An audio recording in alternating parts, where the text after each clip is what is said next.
देश जिस संकट की स्थिति से आज गुजर रहा है उसमें महज 1,000 रुपये पेंशन से क्या काम चलेगा। न्यूनतम पेंशन 7500 प्लस महंगाई भत्ते समेत अन्य 4 सूत्रीय मांगों को मंजूर करवाने हेतु 1 जून 2021 को सबसे बड़े आंदोलन की घोषणा। नमस्कार दोस्तों, एक बार फिर से स्वागत करते हैं आपका हमारे यूट्यूब चैनल पर। दोस्तों, ईपीएस 95 पेंशन धारकों की पेंशन वृद्धि को लेकर लगातार संघर्षरत राष्ट्रीय संघर्ष समिति एनएसी के राष्ट्रीय अध्यक्ष कमांडर अशोक राउत जी ने ईपीएस 95 पेंशन धारकों की न्यूनतम पेंशन वृद्धि 7500 प्लस महंगाई भत्ते को लेकर तथा अन्य 4 सूत्रीय मांगों को लेकर 1 जून को राष्ट्रव्यापी उपवास कार्यक्रम की घोषणा की है। इसके अलावा प्रधानमंत्री नरेंद्र मोदी को भी एक चेतावनी लेटर लिखा है। वीडियो में हम आपको संपूर्ण जानकारी देंगे। अगर आप हमारे चैनल पर नए हैं या अभी तक आपने हमारे चैनल को सब्सक्राइब नहीं किया, इसे सब्सक्राइब कर लें ताकि हर एक वीडियो की नोटिफिकेशन आप तक तुरंत आ सके। चलिए दोस्तों, ज़्यादा वक्त न गवाते हुए स्टार्ट करते हैं आज हमारे वीडियो। जैसा कि हम बता चुके हैं कि ईपीएस 95 देश भर में 60 लाख से अधिक पेंशन धारक हैं जो कि लगातार न्यूनतम पेंशन बढ़ोतरी 7500 रुपये तक प्लस महंगाई भत्ता प्लस अन्य सुविधाओं के लिए डिमांड कर रहे हैं।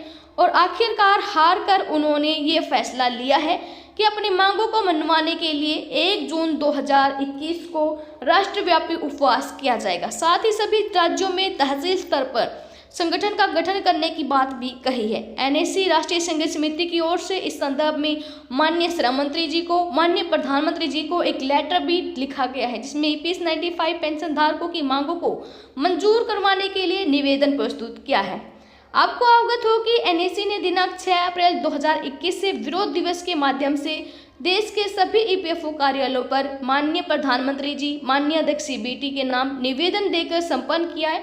वो एनएसी मुख्यालय बुल्ढाना महाराष्ट्र में कार्मिक अनशन का आज 879वां दिन है। आज सभी को ये विदित कराया जाता है। ईपीएस 95 पेंशनर प्रति माह लगभग 5000 की दर से संसार से विदा हो रहे थे। अब कोरोना महामारी आने के कारण मृत्यु दर और भी बढ़ गई है। सभी सदस्यों में ईपीएफओ के प्रति रोष, पेंशनर भाई बहनों की बढ़ती मृत्यु दर को देखते हुए किसी भी हालात में आने वाले मानसून अधिवेशन में या फिर उसके पहले हमारी 4 प्रमुख मांगों को पूर्ण करवाने का लक्ष्य निर्धारित आखिरकार कर लिया गया है। लक्ष्य प्राप्ति के लिए कमांडर अशोक राउत जी ने सभी सदस्यों व सभी नेताओं से निवेदन किया है कि स्वयं को अपने परिवारजनों को सुरक्षित रखते हुए कृपया निम्नलिखित बिंदुओं एनएसी के इस आंदोलन कार्यक्रम पर विशेष ध्यान दें।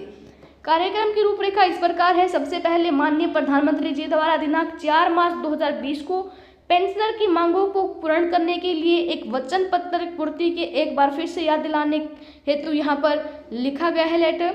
एनएसी के मुख्यालय बुल्ढाना महाराष्ट्र में कर्मी अनशन का जो 879वां दिन पूरा हो चुका है, लेकिन मांगे अभी तक मंजूर नहीं हुई है। थर्डली, कोरोना की महामारी तो पिछले वर्ष से आई है, लेकिन हमारे ईपीएस 95 पेंशन धारक महामारी पिछले कई सालों से उनके बीच में आई हुई है, जिसमें प्रति माह लगभग 5000 की दर से हमारे पेंशनर भाई बहन संसार से विदा होते जा रहे थे। अब कोरोना महामारी की वजह से और भी ज़्यादा मृत्यु दर बढ़ गई है। उन सभी महान वीरों वीरांगनाओं की स्मृति में श्रद्धा सुमन अर्पण करने हेतु अपने क्षेत्र के माननीय सांसद महोदय के माध्यम से अपनी आवाज़ को सरकार तक पहुंचाने हेतु और इस कोरोना महामारी से प्रभावित जनों से शीघ्र स्वास्थ्य लाभ हेतु और सुरक्षित जनों में जागरूकता पैदा हो, उसका बचाव हो, इसलिए अपने अपने धर्म के नियमों के अनुसार उस परम सत्ता से प्रार्थना हेतु राष्ट्रव्यापी उपवास कार्यक्रम की रूपरेखा इस प्रकार है। उपवास की अवधि सुबह 8 बजे से शाम 5 बजे तक है। यदि संभव हो तो पति पत्नी दोनों भाग लें। पेंशनर के परिवार के सदस्य भी इस कार्यक्रम में भाग ले सकते हैं। कार्यरत कर्मचारी भी ड्यूटी पर रहकर फलाहार कर उपवास कर उनके उज्जवल भविष्य के लिए इस कार्यक्रम में सहभागी हों या ये अपेक्षा की जाती है। अति वयोवृद्ध किसी रोग से पीड़ित व्यक्ति उपवास ना करें, केवल प्रार्थना ही करें। उपवास अनशन शुरू करने के पश्चात एक संदेश व आपका फोटो प्रधानमंत्री जी के कार्यालय में contact@mygov.nic.in इस मेल पर भेजें और एनएसी के ईमेल eps95nsc@gmail.com पर भी भेजें। साथ ही फोटो सहित संदेश अपने अपने क्षेत्र के संसद सदस्य महोदय के ईमेल तथा उनके व्हाट्सएप नंबर पर भी जरूर भेजें। कृपया याद रहे कि आप सभी उन सदस्यों के प्रतिनिधि हैं जो हमारे संगठन के ग्राउंड स्तर के कार्यकर्ता भाई बहन हैं और उनके पास तो साधारण फ़ोन भी नहीं है। इस कोरोना महामारी के चलते हम उनसे प्रत्यक्ष संपर्क भी नहीं कर सकते हैं। तो आप सभी से रिक्वेस्ट है कि वीडियो जितना जल्दी हो सके अपने सभी ईपीएस 95 पेंशन धारकों तक पहुंचा दें।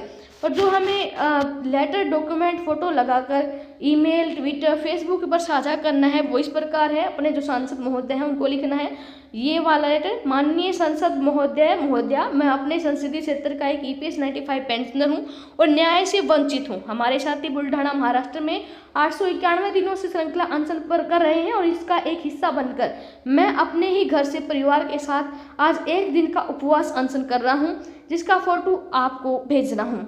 कृपया हमें न्याय दीजिए। आप हमारे सांसद होने के नाते इस विषय में जरूर ध्यान देंगे, ऐसे मुझे आशा है और पूर्ण विश्वास है।